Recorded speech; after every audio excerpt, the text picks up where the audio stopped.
Happy Saturday. Welcome to the Northland Sports Page. Brian Prudhomme, Dave Cook, Topher Davis, as we continue to keep this show alive in the COVID-19 era as we do it YouTube style. We're trying to be the next YouTube sensation, maybe, but what we're definitely trying and hopefully succeeding in being is therapeutic for ourselves, therapeutic for Northland and nationwide, worldwide viewers and listeners.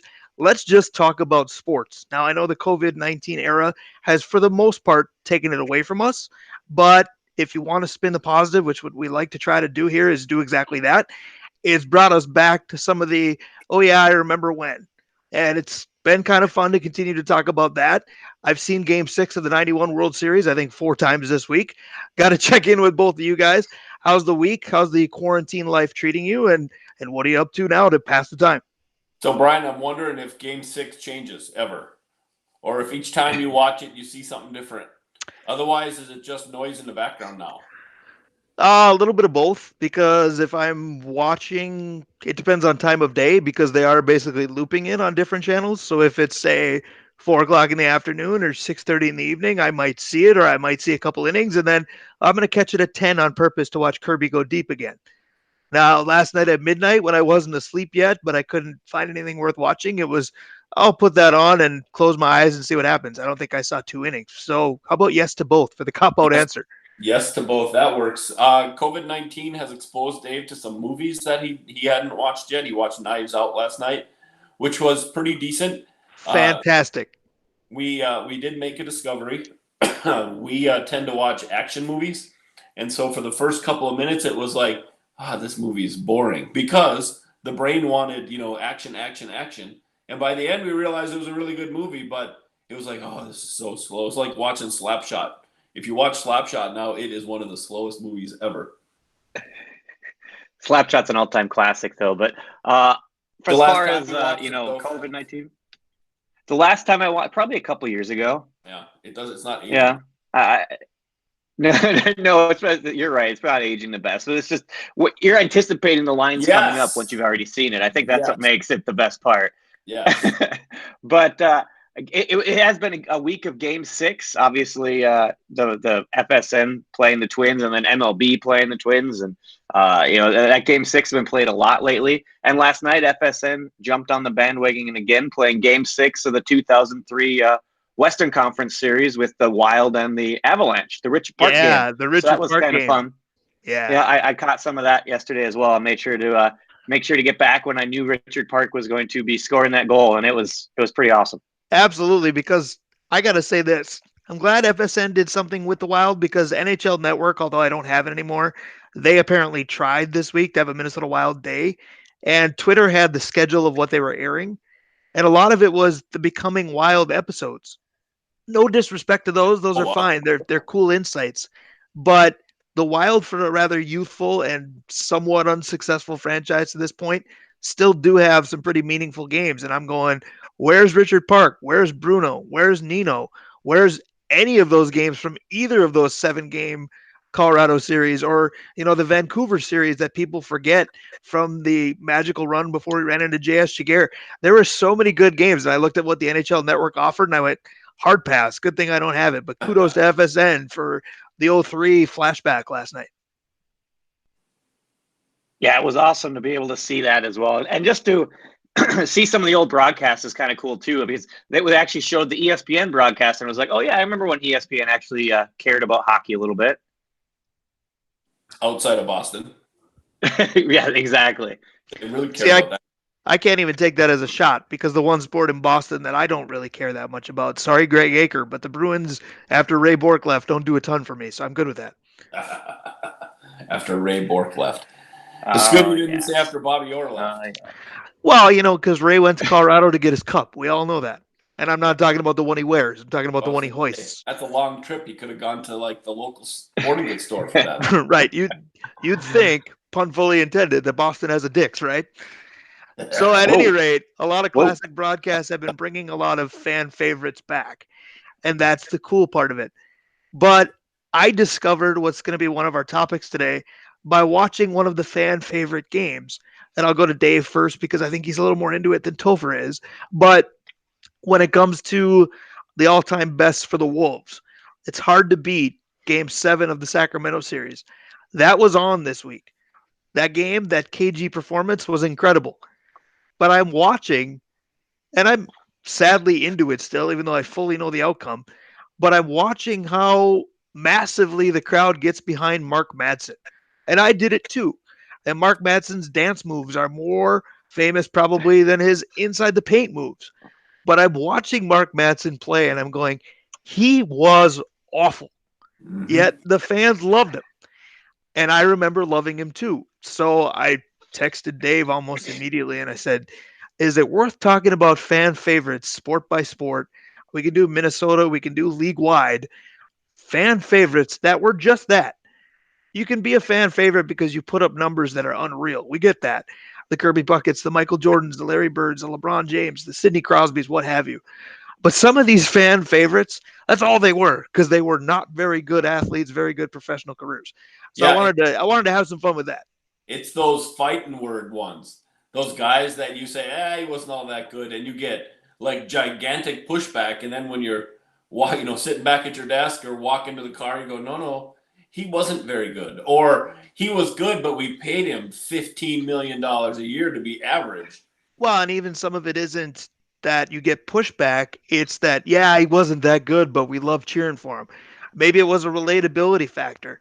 I mean, Louis St. George of Duluth News Tribune and Essentia fame always calls Nick Punto Little Nicky Punto. And it might be an Adam Sandler movie pun in there too, but we all kind of related to the scrappy way that he played.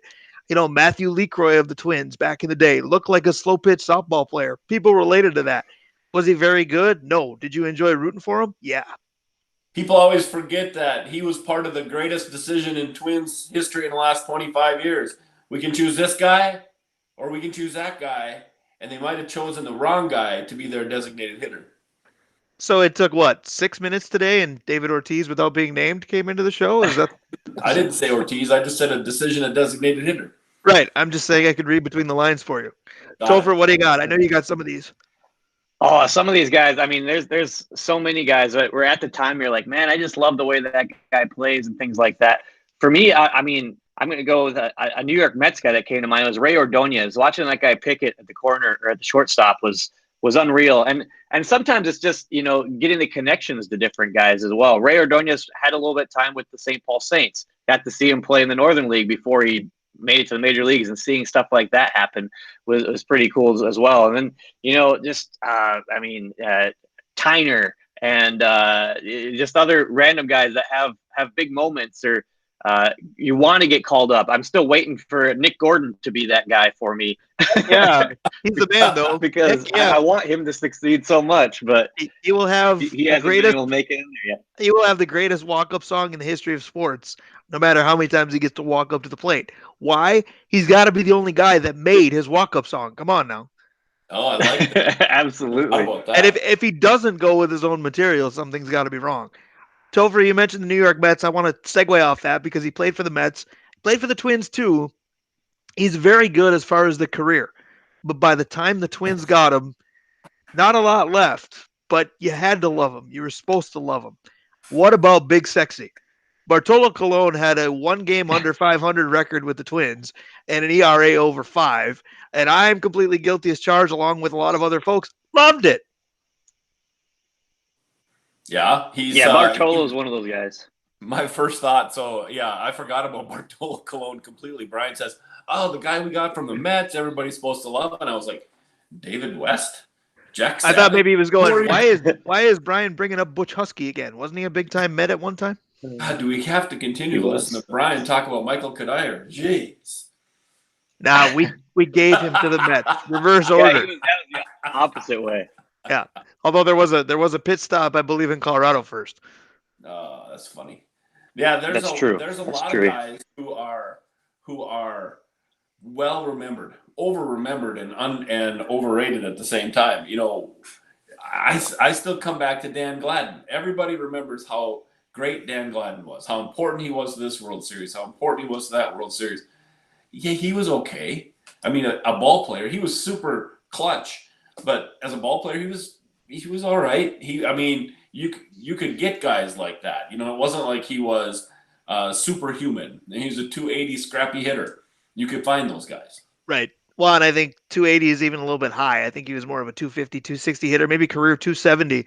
Topher, is it a good thing that Crooked Pine is not functioning business wise as normal? Because if it was, and our probably number one fan of this show was tuned in, we'd have lost him right there. Because Topher and I, Dave, do know a very friendly bartender who takes great care of us at Crooked Pine, who not only can quote us on the show, I mean, he probably pays closer attention to it than we do. I've gotten in the parking lot and gone, you know what? You're right. I did say that. Holy cow. But if you start a fantasy draft for him in baseball of his all-time favorite players, Dan Gladden's going to go first. I don't Hey, get it, but that's what I'm saying. The overrated players, the conversation you can come out of it with after an argument saying, yeah, all that's true, but still 260, left fielder, very little power, right. gritty and clutch. What about the guy that also had me kind of spearheading thinking about this topic? There was a tweet about him this week. Apparently, Lou Ford is still playing baseball in some capacity.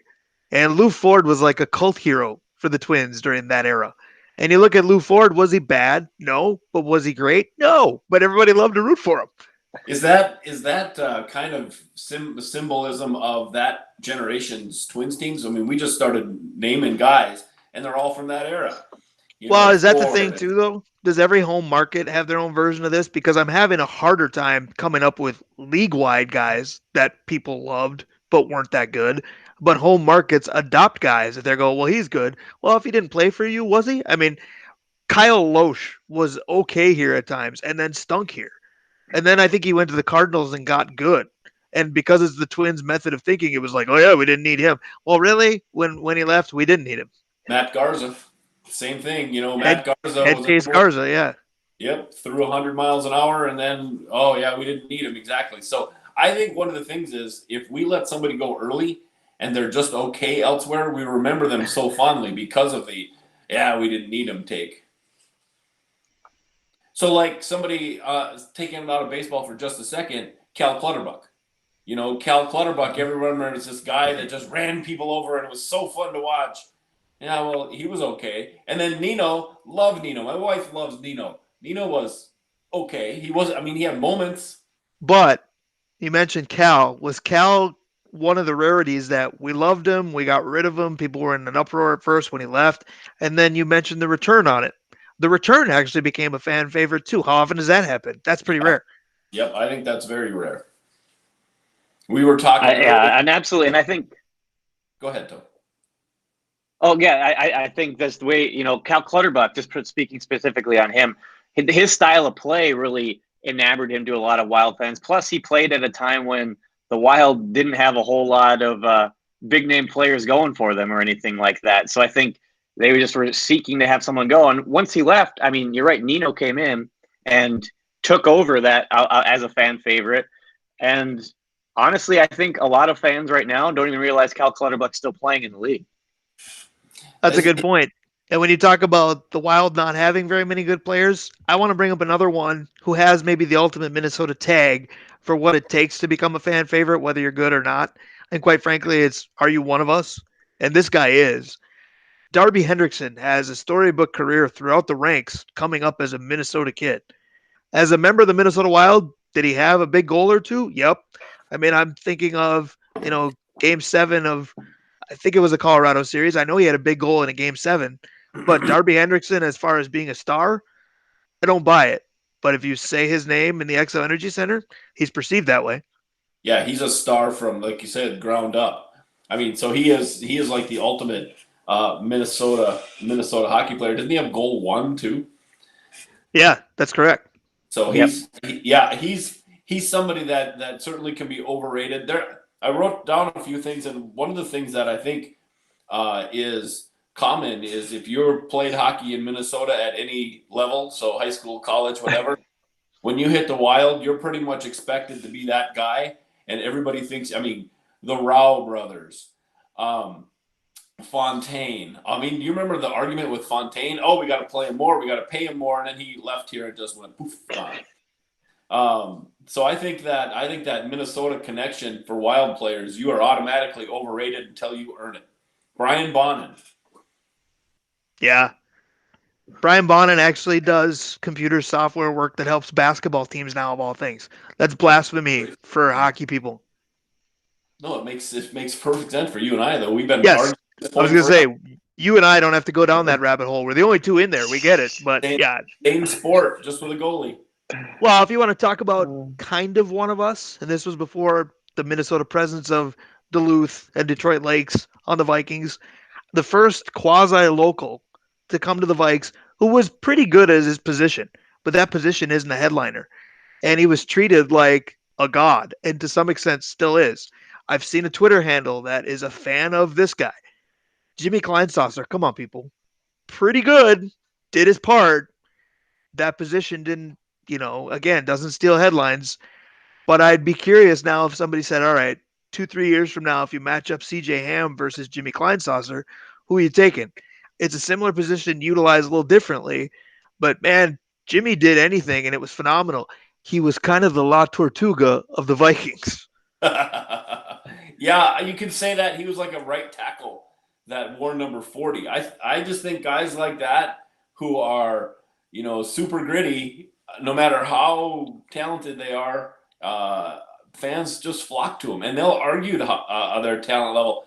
I want to talk about Pete Rose later. I mean, Pete Rose is the all-time hit leader. He has 100 hits more than Ty Cobb and 3,500 more at bats. But he hustled, right? Pete, Mr. Hustle, right? But Right. But are we morphing into a different category? Is it a way in which somebody can be overrated versus a fan favorite? If Pete Rose was your Right. favorite player, there was a stretch of a decade and a half where that made a lot of sense. Because if you want to go that route, everybody knows where I'm going to go with it. And I'm going to go Joe Mauer 2014 to end of career. Prior to that, pretty darn good. Those last 5, 6 seasons, I'll pass. Pete Rose, you can make the argument at Edgar Martinez because Pete played 9 different positions, not because he played 9 all really good. He played 9 because he wasn't really good at any of them. But Right. he hit, and he hustled, he but ran to me down that's first base, even when you're walked. but to me that thwarts the Edgar Martinez argument because Edgar Martinez I think played 2 If and there was stunk, and they there was a stopped playing him anywhere. DH, there was a DH, Cincinnati would not have played him in the field. Well, again, you're morphing into topic after topic because you Right, can right, say, right. I I'm love it. just saying the hustle part of athletics is the part that gets you overrated. If I you're don't the disagree super with you. hustler, and Pete's the super hustler in my mind. I don't disagree with you at all, but Yeah, I think you've just all of a sudden explored what national leaguer would have benefited from the American League format. Yeah. yeah. But going back a little bit to Brian, when you were talking about the Vikings guy and you brought up Jimmy Kleinsasser, and you're talking about the one of us thing a little bit, name popped into my mind. Doug Sutherland, for some reason, Yeah. he's the guy that still in this area is huge and a legend. And Yeah, I tried not to. I tried not to touch that one just because he's been on the show, and I went to oh, high he's a school great with guy. both his daughters, and I adore the family. But spade to spade, yeah, absolutely. I Yeah, mean, Here's a really, couple. exactly. I mean, let's be honest. Before CJ Ham made the Pro Bowl this season, and the Vikings utilized him differently, when he was on the practice squad and maybe made a special teams tackle, and all of our local news outlets would lead with it, it was the same type of thing. Yeah. Yeah. CJ Ham's not going to have to buy a beer in the city of Duluth for a long time. That's for sure. How about these two Vikings for being overrated that we used to love? How about Bryant McKinney? Bryant McKinney was supposed to be the savior. He was supposed to be the left tackle for, the next 15 years. And yet, people remember him fondly, but he really didn't do anything. How about Ontario Smith? Because Ontario Smith told us how good he was going to be. When you proclaim yourself the steal of the draft and you're best known for your bodily functions, it's not quite Najee Davenport, but it's right there. Yeah, that's a good one. Not known for your own bodily functions. I like that. That's solid. How about Michael Bennett? Do you remember Michael Bennett, the Wisconsin running back who could run like the wind but couldn't actually find the hole that was open in front of him? Yeah, and I think he was considered far better than he was and was a fan favorite because he was from Wisconsin, which I know in Right. Minnesota doesn't hold water, but it was close enough. Yep. And it was a guy that, could run the 100 meters faster than anybody. And we thought we had something. And He did. we kind of did, but not nearly to what we should have had. Yeah. Toph, what else you got? I got one for Topher that I'm curious about because it's not a one of oh, us wild player, but it's a Wild player who had a career elsewhere, and I think we just wanted to love him. How about Brizgalov?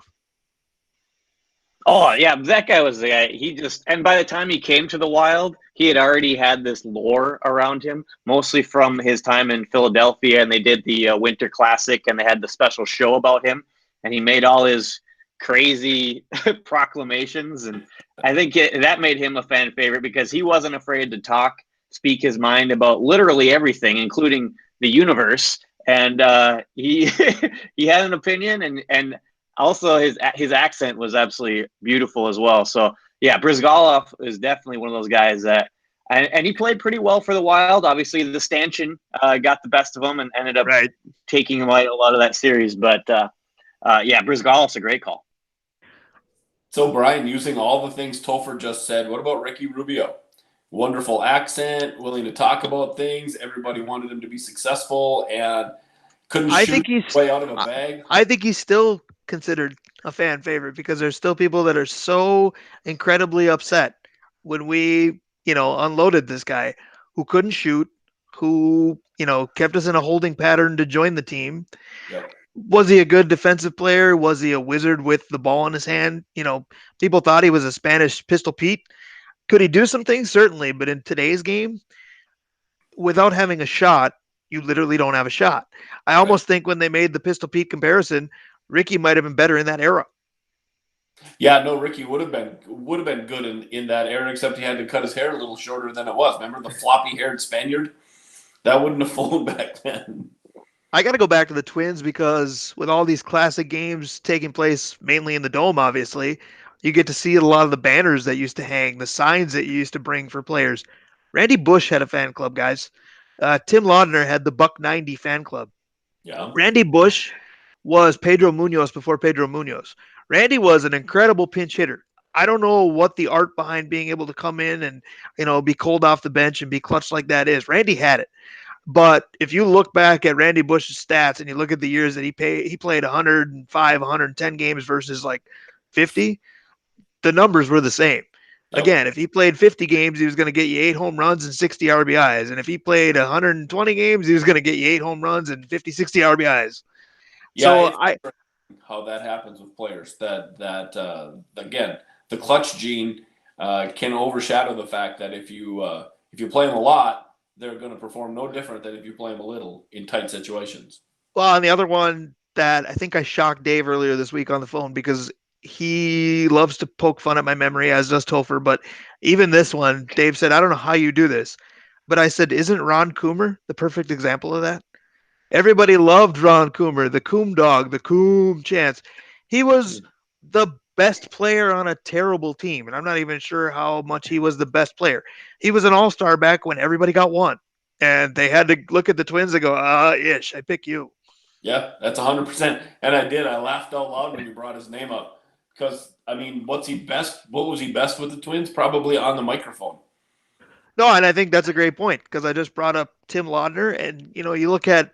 I talked last week about how Dave views Roy Smalley in a much greater light than I do, because by the time I glommed onto the Twins, Roy was kind of at the tail end of whatever he had left. Was he good? Sure. Was he big time? No.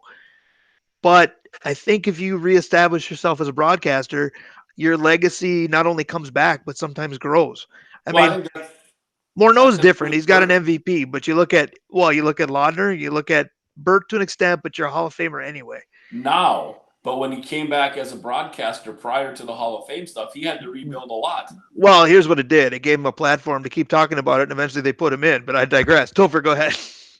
I think you're absolutely right. I think it is Bert. Well, I was just going to say the coming back as a broadcaster helped Bert get into the Hall of Fame Yes. 100% because he was able to, talk about it. Obviously, his numbers are still the same, but it gave him that time and it built up a little bit more of a groundswell around him of people enjoying his time and doing the circle me Bert thing. So I think that helped him a lot to get into the Hall of Fame. But yeah, there is something about, Timmy Laudner getting a bit of a more, people like him because of the broadcasting stuff. Coom Dog still he's doing broadcast for the Cubs For right the now. Cubs, yep. So yep. Well, and it's one of those things where the more you're visible, flat out, people like you for a reason. I mean, again, I started this with Mark Madsen. If not for his Lakers time and his dance moves, would we have known or cared?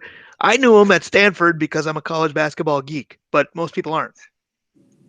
Yeah, no, I think you're right. I think he might be the poster child for what we're talking about. And now Ron Coomer. I think those two are kind of your poster kids.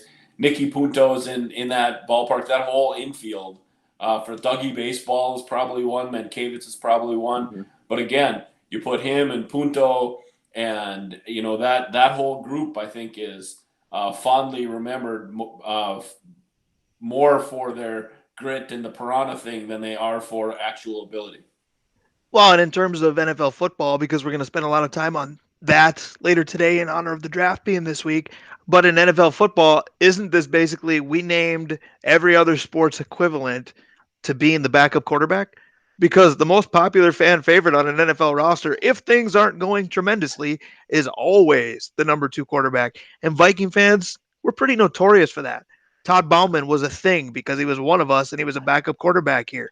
We pined for Gus Frerotte when he backed up T-Jack, who, by the way, obviously had the terrible tragic news this week.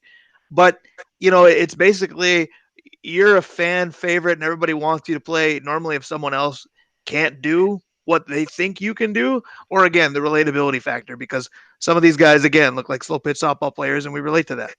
Well, think about that. After Tommy Kramer, we had, oh man, wait till Wade Wilson plays. Then Wade Wilson came in and beat the Saints in '87, and then after a bit, it was, yeah, Wilson's okay, but Johnson, he's going to be our guy, Brad No, Johnson. no, you skipped over Rich Gannon and Oh, Sean that's right. Salisbury were behind Wade. The scary part to me is when you think of Vikings lore, none of those guys, Rich Gannon or Brad Johnson, are really, really high on the list, but they both went somewhere else and won a Super Bowl real quick. For John Gruden. So imagine if we'd have got Gruden as our head coach. Who knows where we could Right. be? Why couldn't we have traded Cousins to the Raiders? He does magic with Vikings quarterbacks. The question is, what would we have gotten? Oh, that's true, but I'm not sure that would be any worse. Oh, no, we would have had to start Sean Mannion. Never mind, that would have been worse. Exactly right. Kirk Cousins should also have some popularity all the time. Again, we've said this a million times here on the Northland Sports page. Kirk Cousins should be fine in the minds of some because you have to think of if you didn't have him, what's on your roster that would be playing right now. Sean Yep. Mannion should be nothing more than the answer to a trivia question forever. Yep. Or he can be a quarterback coach someday, and we'll talk about him in some other team. But Right. for us, He'll, yeah, he'll, he'll have lots of practice holding a clipboard. He'll look good doing it as a coach someday. yeah. Let's But hope I do that. want to but I do want to talk a little bit about brought him up in this conversation, but we go back to the week that was, and I don't want to spend a lot of time in negative town because it's negative times for a lot of people, but it was a pretty jarring week, guys, and it hit right away Monday. It was Tavares Jackson killed in a car crash, and then later that day, Carl Anthony Towns' mother, victim of COVID-19. Pretty sobering Monday, guys, and Tavares. You look at him and people start thinking about the NFL career, and it's like, wow, Brad Childress jumped up to get him, and nobody really learns well from Brad Childress. Vikings fans could complain about that forever. But I chose not to look at the NFL career and think of what a good person he was because he really never got a chance to live up to the hype that was around him. And you look at the prima donna era of athletes today, and a lot of people could have self destructed or tried to basically destroy an organization when it didn't work out. Tavares, by all accounts, was pretty much the ultimate teammate. Yeah, you're right. Tavares was unfair pressure put on him by his draft position, his college experience, his draft position, his coach, which from everything we've ever heard, teaching was not his strength. And he's a guy that had an absolute cannon, but didn't really have to face tough defenses in college. He was an FCS guy, and so he got to the NFL, and like I said, he wasn't necessarily put on a level playing field, but nobody ever heard him complain. Nobody ever heard him grouse or gripe. He was the consummate teammate, like you said. Yeah, and I think you talk about what a teammate he was, and I think there's no, bigger way of looking at that than when Brett Favre came to town and how he, was understood his role. You didn't hear any complaining about, this should be my team, or even before that when Sage Rosenfels got signed because there was going to be a competition between those two. And the way both those two guys kind of let Brett have his thing in 2009 and went along for the ride and were ultimate teammates, and then seeing what T-Jack was doing, going on and becoming a coach, I think that was his future was bright, and it's disappointing that his candle was snuffed out too soon. Yeah. Is it a little bit unfair that when the tragedy happened, we saw great tributes to T Jack from teammates, and that's who I wanted to hear and read from because they knew him. But we saw a lot of outpouring of emotion from fans, which is nice. It's good. It's human. It means we all have emotions. It means we all have hearts.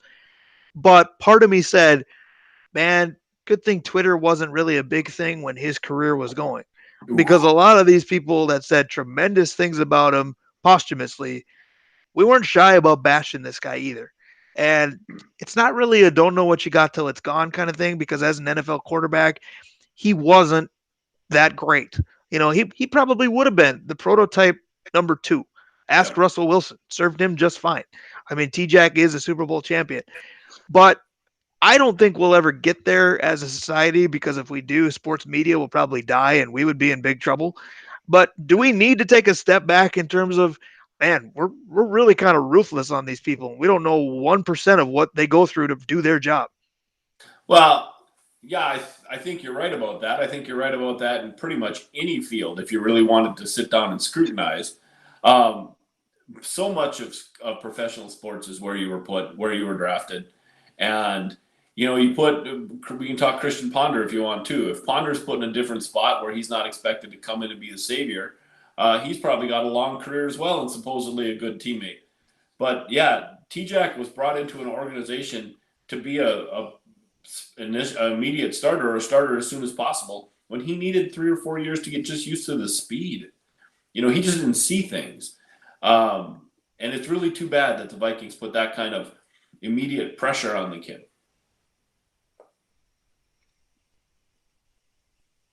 Topher, you look like you had something to say, so I was going to say, go ahead. Oh no, yeah, I was just Dave was exactly right. I think he brought up Christian Ponder, and that was you talked about how if social media was bigger when T-Jack was around, I think that he would have been Christian Ponder because I think their careers unfortunately played out kind of a lot high expectations. That organization overreached to draft both of those guys, and for a franchise that. Really, since Fran Tarkington has been quarterback star for a franchise quarterback.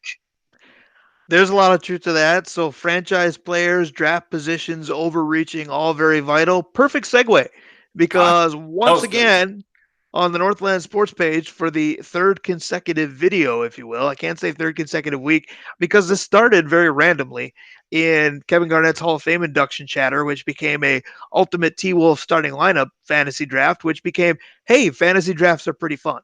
So we did the Twins last week. So easy it was hard because we really didn't lay the ground rules well enough. Do you get their best season?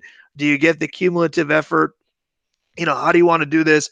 So I think, Dave, even though the simulation would have been awesome to try, it's going to be too hard to actually do because unless we can enter all the ground rules, we don't know what we might get.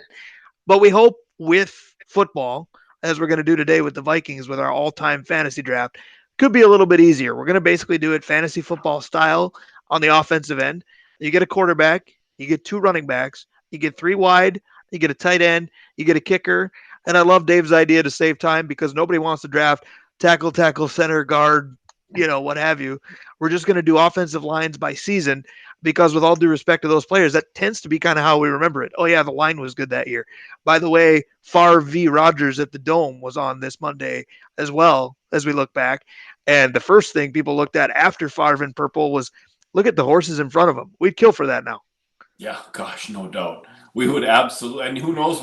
We were talking about T-Jack. Who knows what Kirk Cousins looks like with the Hutchinson line or the Gary Zimmerman line in the 80s, the Randall McDaniel lines in the 90s, rather than the Pat Elflein lines of the 2019s. You're exactly right. So once again, we had the draft order picked prior to the show, and we're going to do 2 drafts. We're going to round out hour number 1. And Toph, I don't know, as you're our recorder, you're our quasi Nordo as the producing end of the show. If you have a pretty good idea of how close we are to the end of hour 1, I figure we're probably at about a half an hour to 40 minutes right now. Yeah, we're about half hour in right now. Roughly. All right, so hopefully we can get the offense done in about a half an hour, which I have pretty good confidence we can because we shouldn't have to reach too badly. What'll be really interesting, even though the Vikings are very blessed on the defensive end, is when we go position by position that way because you're actually going to end up drafting more defensive players than you would offensive because you're going to draft a starting 11 on D, where when you're doing a line by season, your offensive draft will be a little bit quicker. This week, my wife did the draft order drawing, and I can't get any help no matter whose wife does this because I was last when Dana picked, and I'm last this time too. This week, Topher has the number one overall pick, followed by Dave, followed by me. Snake style again. No rules in terms of you must take your quarterback first, what have you. Just fill your offensive lineup. And without further ado, Topher Davis, you are on the clock in the NSP All-Time Minnesota Vikings Offensive Fantasy Draft. Yeah, and this is more difficult than I feel like it should be because I think like there's a few players here that could go in this spot, two in particular that I've got in my mind. And so the question is, which position do I want to fill first? And I alluded to it just a little bit ago. I'm going to go with Fran Tarkington, first overall pick. I need my quarterback. I think he's easily the best quarterback to ever wear purple, so I'm going to go with him. And you're welcome, Dave. Yes, because I'm running up to I'm running up to Roger Goodell with my card that says Randy Moss on it. Dang Yep, it. those are the two guys, obviously. I was hoping that maybe Dave was gung ho on somebody in the backfield, and I would maybe The sneak. backfield guy might have been third. Yeah, and I would sneak in to get Randy Moss, and I'm not able to do that. So I will take the possession receiver in the Randy Moss era at 3, and I'll take Chris Carter. And then since I have 2 in a row, I'm going to say character be damned, and Adrian Peterson will be my number 4. So Dave, you are up again. Oh, with I the get to go next? 5th overall pick, yes. To go next. Boy, oh boy, oh boy. And before we go any further, Dave, just to cut you off real quick and maybe buy you some time to think, we talked about how baseball, we didn't lay out the ground rules well enough. We did come up with one very important one for this, and I'm laying it out there now for all the Brett Favre lovers out there. You got to have at least 3 years in purple. Call it the Jack Morris rule of the Minnesota Vikings. Robert Smith. I got to make sure I get the next best running back because I think there's a drop-off.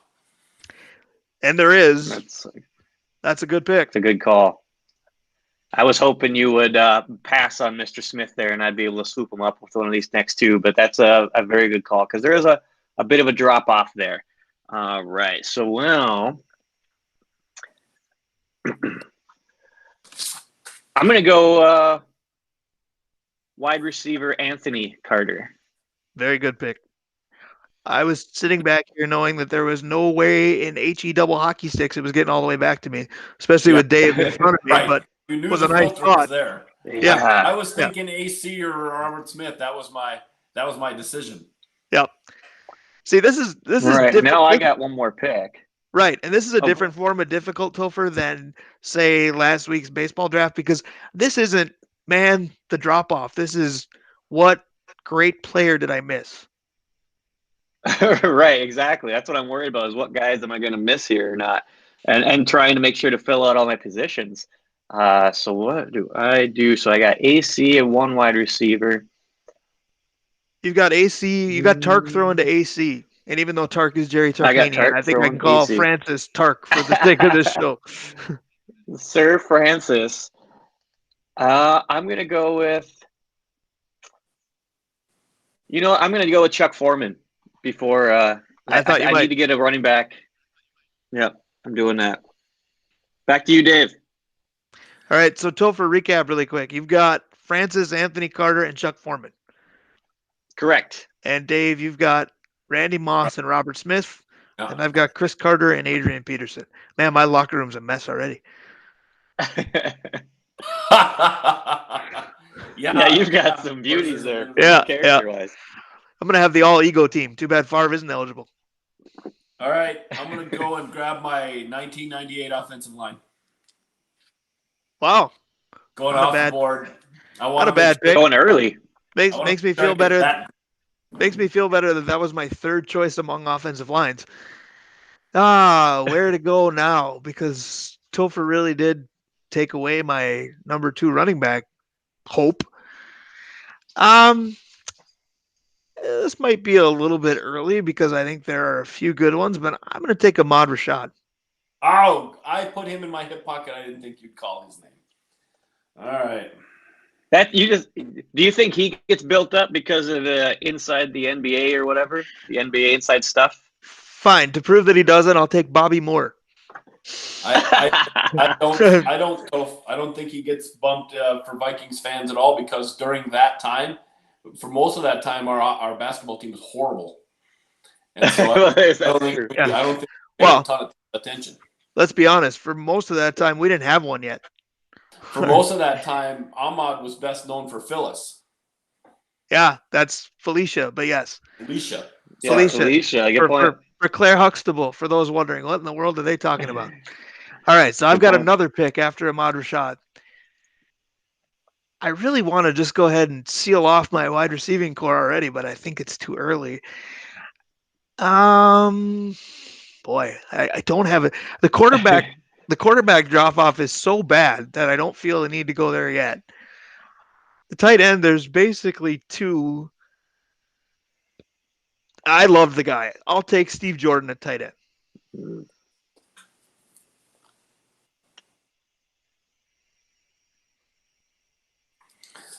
So that means I'm back up here, huh? So I think I'm going to go with. Dang it! Who do I do? I'm looking at two running backs. So I'm looking at both injury prone, both broken for most of their career. We already know. He's barely eligible. We already know who Topher's second running back is going to be. Yeah, and I'm going to put that on a T for Topher, and I think I'm going to take. See what you did there, T for Topher? Yeah, I'm going to take Clemson running back Terry Allen. That's not a bad pick, especially if you go with best seasons, because if his knees are still functional, you got a pretty good one. Terry Allen. Toph, go ahead. He's there. Okay, so we're back to me. Hey, did you help me to jump on him already? Yeah, I'm. So you've got both your running backs already, right? Brian, yeah. You've got. I have one to go. You've got one to go. Okay. Yeah, and I won't take him because he's not durable enough for me. I won't take him. That's what I'm saying. I don't want a guy that at week 13 will have my knees. Let's not play our hands, Brian. Now he's going to take somebody good. We could have taken him right now. Yeah, I'm not going to take him right now. Oh, man. Well, then when I do on the back end, he's going to be upset. Reverse psychology is fun. There you go. Hey, that's all good. Who do I want here? I'm going to go with this guy, Jake Reed. Yeah. Picked yet? Yeah. I'm taking him. I called him Lobster Claws at one time in his career, but before he had the dropsies late, he was pretty darn good. Yeah, actually, Jake Reed. Dave, if you think about it, character issues aside, Jake Reed was why a lot of people didn't think the Vikings needed Randy Moss. Carter and Reed together were fine. Yep, that's true. That's 100% true. Jake Reed's one of the first great big muscle-upped wide receivers too. He was big man. Absolutely, Toph. I think you got it. He was good. Toph, you're back to back. Yep. Right? So back to back. I'm going to go with current Minnesota Viking Kyle Rudolph, tight end. Okay. I can think of one more tight end that wouldn't be bad to have as long as you keep the camera people out of the locker room. We'll see if Dave goes that direction. Casper? No. There's a different joke in there. Wide receiver number 2, Percy Harvin. Percy. Don't mind that. Boy. Everybody I have left is not that great, and I just think that they might slide enough that I can get them whenever.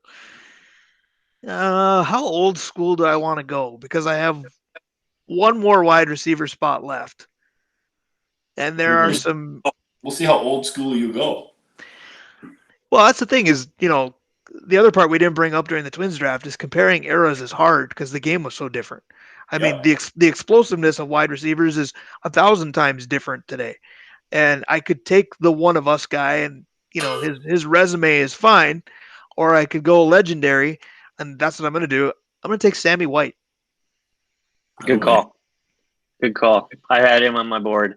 I was debating between him and Jake Reed that last time, but I went with Jake instead. Good call. That's fair. That's fair. And I've got 2 here, don't I? Yep. Oh, boy. My quarterback situation is just sitting there. And if you want to take a Viking kicker, are they all bad? I'm going to the offensive line. I have 2 years to think about too. I'm going to wait on that one too. This is too early, but his numbers kind of astounded me for what he did with the Vikes. We got a chance to meet him. I like him. I'm going to take Ted Brown. Oh, okay. Ooh, good call. Good call. You like that one? Okay, so I need a quarterback, a wide receiver, and a tight end. And we all need kickers. We all need kickers. We know the funny thing is with a 3-year rule, there's only so many kickers available. I'm doing this true fantasy style. It's late, and I need a quarterback, a kicker, and an offensive line.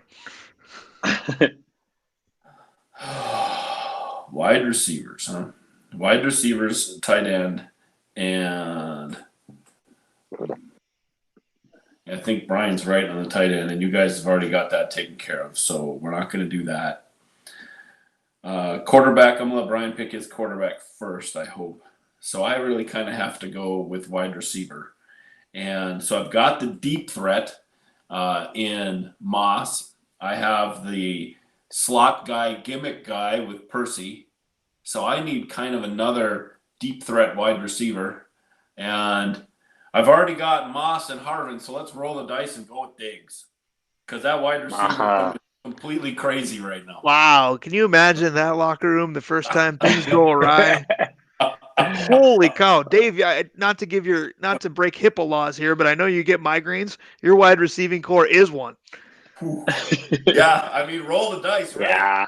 If we're playing well, I've got the best wide receiver core in Dave's history. Dave's going Bill Belichick on the bit. He's just going to go in the locker room and go, "Do your job," and walk back out. I like it. That's a great pick. I was sitting on Diggs a little bit coming up here, so that throws my draft into a bit of a disarray right now, taking him off the board. Because I've got Anthony Carter and Jake Reed. I don't really have, Yeah, that's pretty good. Well, it's pretty good deep and possession, I guess. Sure. So I just need one more guy there. Got 2 picks here. I'm going to do it. I'm going to go one of us. Adam? From Red Wing, Minnesota and St. Cloud State University, right? Yes. Adam Thielen. Topher, you're not your quarterback. You can't take Todd Bowman. That's what I was going to say, too. I'm going Adam Thielen as filling out my wide receiver core. All right, so Toph, what do you have left? And then I need a running back, a kicker, and an offensive line. Okay. And I'm going to go with the 09 offensive line. That's kind of what I figured would happen. Now it's back to you, Dave. Going with Joe Sensor at tight end. Wow. So I think we'll have some fun with who didn't get taken because that's a good pick and the best restaurant chain pick so far, but not who I thought would maybe go as the third tight end.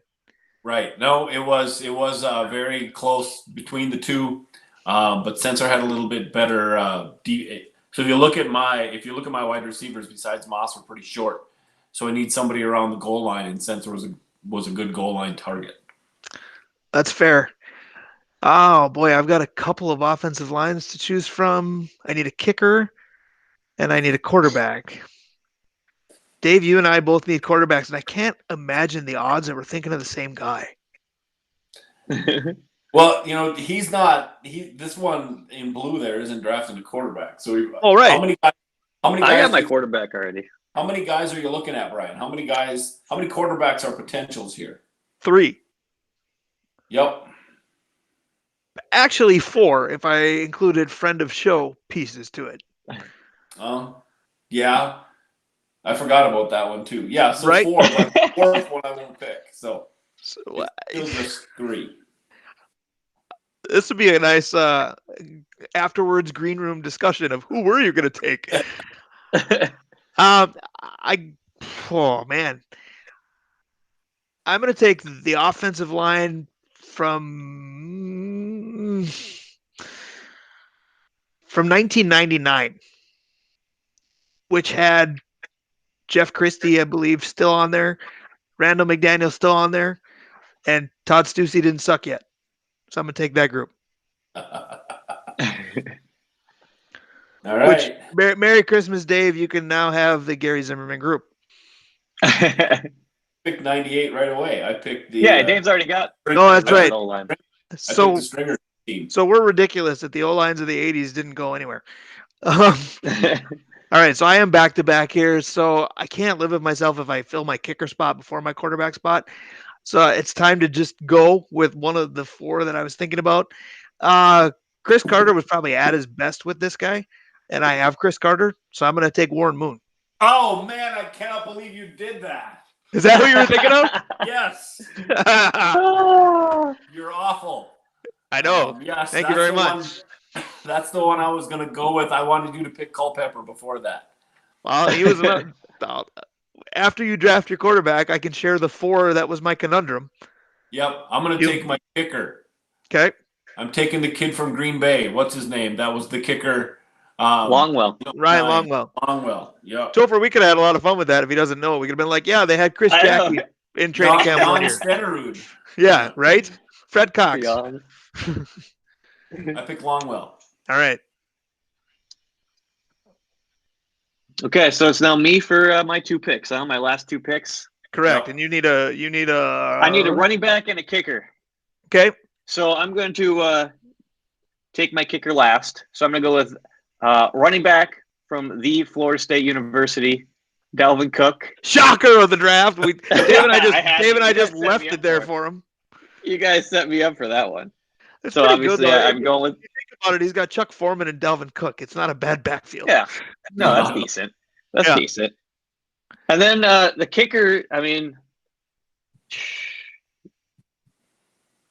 I know you mentioned him. I'm going with Fred Cox. I'm doing it. He's been there a long time. A lot of points. That's one of those. Do you get the cumulative effort or you get the season by season? Because cumulative points were awesome. His percentages back then. Oof. Yeah, we'll see. Maybe it's a different world. So right. As long as you get him close, though. As long as you get him close. That's the only problem with Cox. Yeah. Red zone failures will be your best friend. Yeah. Oh, it's my turn. All right. Back to you, Dave. My team is done. Yep. I have to go with the other guy. I'm going with Culpepper. No, I'm done. Go ahead, Brian. I was having to look and see if, oh, dang it. The kicker I had in mind didn't play for us long enough. Yeah. Boy. I'm going with Blair Walsh. That's the problem with kickers. I was thinking about it because really, if you get the right seasons, I don't have to get close, and he's probably going to make it if you get the rookie season. I'm going to go with, again, maybe a fan favorite that wasn't very good. I'll take Fuad. That's what I was debating him too. I think he was around for more than 3 years, wasn't he? No, the guy I wanted Rich Karlis, who made more of his hay with the Broncos than he did with the Vikes. Yeah. Yeah. All right, so let's go. How much time do we have, Toph? So those are teams completed, correct? Yes. All teams are done. We've been on for what, 40 minutes? 50 minutes. It's about 50 minutes. Some time. All right, so everybody go through. Quarterback. We'll go Topher, Dave, me. Fran Tarkington. Dante. Warren Moon. RB1. Chuck Foreman. Robert Smith. Adrian Peterson. RB2. Dalvin Cook. Terry Allen. Teddy Brown. Wide receiver 1. Anthony Carter. Randall Moss. Chris Carter. Wide receiver 2. Jake Reed. Percy Harvin. Ahmad Rashad. Wide receiver 3. Adam Thielen. Stephon Diggs. Sammy White. Tight end. Kyle Rudolph. Joe Sensor. Steve Jordan. Kicker. Fred Cox. Ryan Longwell. Fuad Revez. Offensive line. The 2009 offensive line. The legendary 1998 offensive line. The 1999 offensive line that somehow kept Jeff George upright. All right. So now it's who did we miss? And this really isn't a matter of who did we miss. This is a matter of who did we not take because there weren't enough participants, quite frankly. I'll start with who I thought was going to be the third tight end, and Joe Sensor was a fabulous pick. My head said Visante Shenko the whole time. Yeah, the thing is there's been a string of okay tight ends. And Shank was the fourth of the I think you're right when you said Jordan's kind of here, Rudy's kind of here, and then there's 2 or 3 guys, and Shank probably is the third guy there, but I was looking at my team and the need for Joe Sensor versus Shank, I think made the difference for me. Quarterback. So the first one was just that, the first overall pick, and argue this to the death. A lot of people could have different people, but probably is the Vikings, quite frankly. But the ones that didn't get picked, Dave and I were in the conundrum. You ended up with Culpepper. I took Moon. Randall Cunningham played just enough. Obviously, the one season was phenomenal, but he was on the roster, I believe, for 3. So you could have had him, and I thought about him. Tommy Kramer was another one. Joe Cap wasn't Joe Cap wasn't a fabulous quarterback, but got them to the big show. So it was a thought as well. Whiskey, Brad Johnson. Brad Johnson, Florida State. Right. Steve, what's his name? The quarterback. Steve Bono? No. Steve Dills? No. The kid from Rhode Island, lives in Minneapolis, won the Super Bowl with the Raiders. You're thinking of Rich Gannon. Rich Gannon? His friends call him Steve. Don't worry about it. His friends call him Steve. Steve Rich Gannon. I know if I ever meet Rich Gannon, that'll be the first thing I do. I have met Rich Gannon. That's the sad thing. Rich is a good guy. Oh, Steve. His kids have the same medical condition I do. So, what's that? Memory loss? Apparently, yeah. Gannon was there 3 years, right? Yeah. Oh, yeah. What about running backs? There was kind of a plethora of also rans. I think we nailed it for sure. The top 3 in Adrian, Robert Smith, and Foreman. Delvin's up there already. He's, I think, top 10 in rushing already. Ted Brown, like I said, shocked me how high up he was. If you wanted pass catching running backs, do you make a play for Chester Taylor, especially before Adrian got there? Our guy Ricky Young caught a fair share of footballs in his time. I think 4 and 5 are indeed Chester Taylor and Darren Nelson. Darren Nelson too. Darren Nelson's one dropped him in this draft. No, I think that Darren Nelson was on my overrated group. I just didn't get to him yet because his yearly production was okay. I mean, never better than okay. His top rushing season was like 700 yards. I would say he's one of the biggest disappointments in Vikings history. But again, era plays a role because for sure there was a time where 700 to 1,000 rushing yards was that's quite a bit. Now an 1,000-yard season is what, 60 some yards a game? Yeah, I think though that in Nelson's generation, 700 yards was not a good year.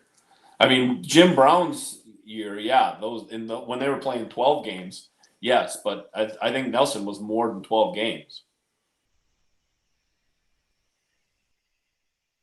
So, Topher, is it just you and me? Did Brian just fade out of this? Something. It looks like his face went a little bit froze up. His computer got he just fired up a text. His computer, unfortunately, battery issues. So Brian is out. It's you and me to wrap this thing up, Dave. Who did we miss? Wide receivers, Toph. Is there anybody that's sitting out there that we might have missed on? Wide receivers obviously going deeper than we did, but I mean, it's hard when you get the 3-year minimum, I think, in there. That's where it kind of got me a little bit with running back. Because honestly, Latavius Murray was up there in the rushing for Robert the Horry, Vikings as well. Yeah, Robert Robert Horde. Yeah. the touchdown machine. I mean, I'm thinking wide receiver. We're kind of at that point where guys like Sidney Rice are Yep. close. Good call. He'd be And, right around that spot. and Sidney Rice had 1 year. He played 3, but he had 1 year where he was good. The other 2 years he was, you know. Yeah, because we picked 9. I think we were pretty close in our top 9. Yeah, I really don't think we missed anybody at wideout. No. Tight end, we talked about. Tight end, yep, for sure. The offensive line, that mid-'80s offensive line, we probably missed on the Gary Zimmer, Gary Zimmerman years. But kicker, I agree. we just didn't. I mean, the Vikings historically have been 1-year kickers. Exactly. They just rotate guys through and give a young guy a shot, and then kick him quickly. You know what we forgot to do, and maybe we'll do it on the defensive side. I think we should. We won't let Brian hear this part. Head coach. I agree. We should do head coaches because it's Grant, Denny, and Zimmer, right? I mean, is there anybody there that I'm missing? Is Tice a guy that you're interested in? Is what's his name that we just talked about with Tavares Jackson? Is he a guy? No, or is it just Brad? those 3? I think those 3 right now, it seems like, are definitely up there. Obviously, Northland, Rockland, I suppose. Grant is obviously, I think, the number 1 with a bullet when it comes to best Vikings coaches. He's the one that got him to the Super Bowls. So let's not tell Brian about this conversation, and then we'll sound like we have it. And you should leave that in the recording. All right, absolutely, it's all going. We'll catch up with Brian once he gets his charger on. Perfect. So that will wrap up our number 1. We'll be back for our number 2. We'll do some defensive fantasy draft and catch up on some other topics that we haven't spoke about yet from this past week of sports. All right, Toph, we'll talk to you a little bit.